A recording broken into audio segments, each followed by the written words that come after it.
friends, and welcome back for another Pearblossom press video. Today we are going to be making a candlelight card. So of course we're using a candlelight.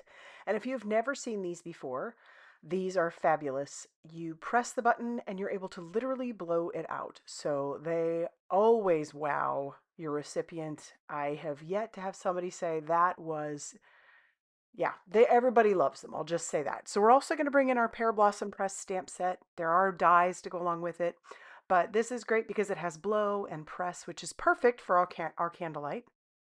We also have some candle flames.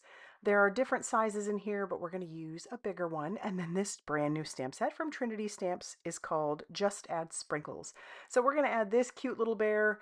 We're going to have him standing on a box and trying to put a candle onto the cupcake.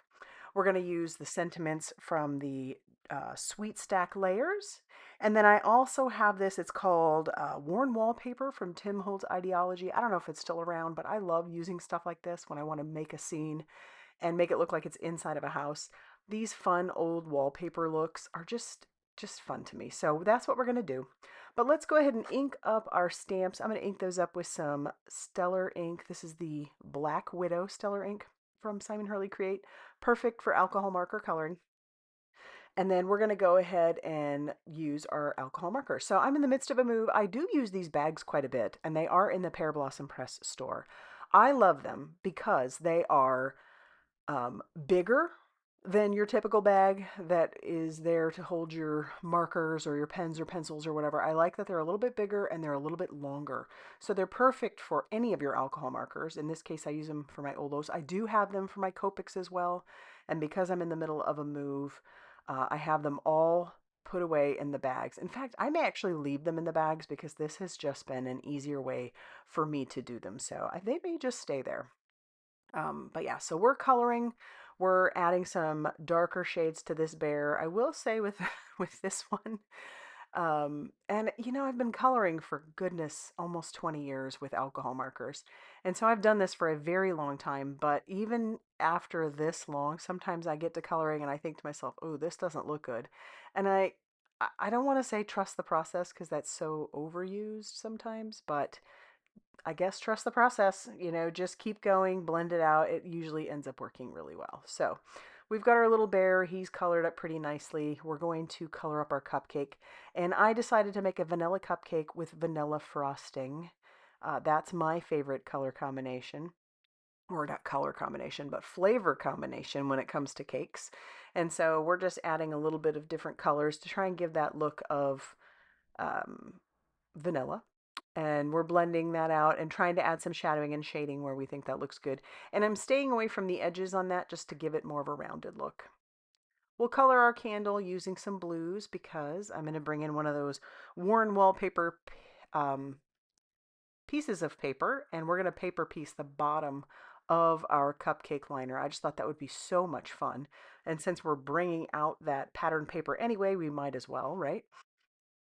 So we'll finish up with our little candle. I'm not going to color the flame because we're actually going to end up cutting that out. And we'll add a little bit of red for his cheek, or pink for his cheeks and his ear. And then we'll bring in our matching die. So we'll tack that down with a little bit of mint tape, run that through our die cutting machine, and then we have our cute little bear and our cupcake all ready for the next step. So that next step would be bringing in that pattern paper. And again, this is called the WORN Wallpaper. Again, and I'm not sure if it's still available because I tend to hoard these things. But I'm going to ink up the bottom of that liner, stamp that onto one of those patterns, and we're going to fussy cut that out. I'm going to cut right on that black line. And so I'm sorry I'm off screen, but yeah, I'm just cutting on that black line. And then we're going to bring in a Memento black marker, and we're just going to make those edges black again, so that way you don't see any of the white from the paper. And then we could just glue this down onto our cupcake. And it's such a cute little lined cupcake. I love doing that. Paper piecing is one of those things that's been around for so long, and I don't think I do it enough. I did it all the time back in the day, but I don't think I do it enough now.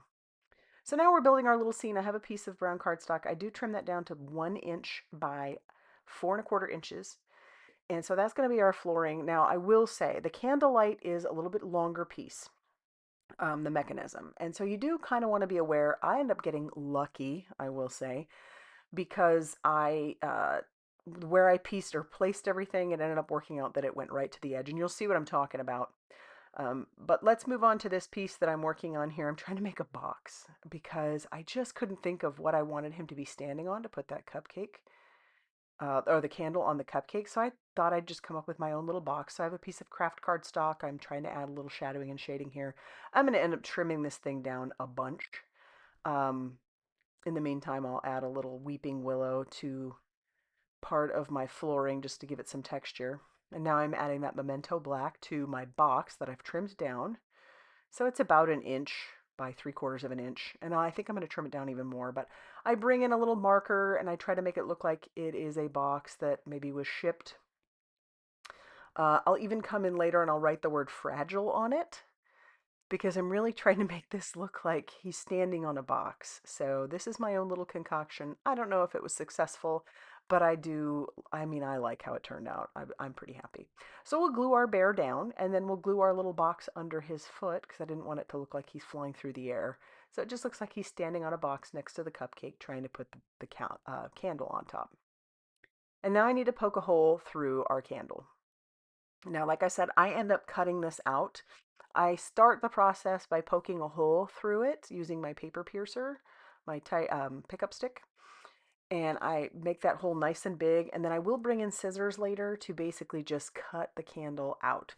The thing with the candlelight is you want to make sure that your hole is nice and big, not only for the light, but the mechanism. You need to be able to blow the mechanism out. See, this is what I'm talking about. Look at how long the candlelight is.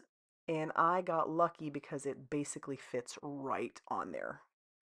Um, I would have worked with it somehow. I would have probably trimmed down the top and, made it a little longer somehow where I needed to. But yeah, it worked out perfectly. So keep that in mind when you use the candlelight or any of the lights. You need to, kind of think about your placement ahead of time.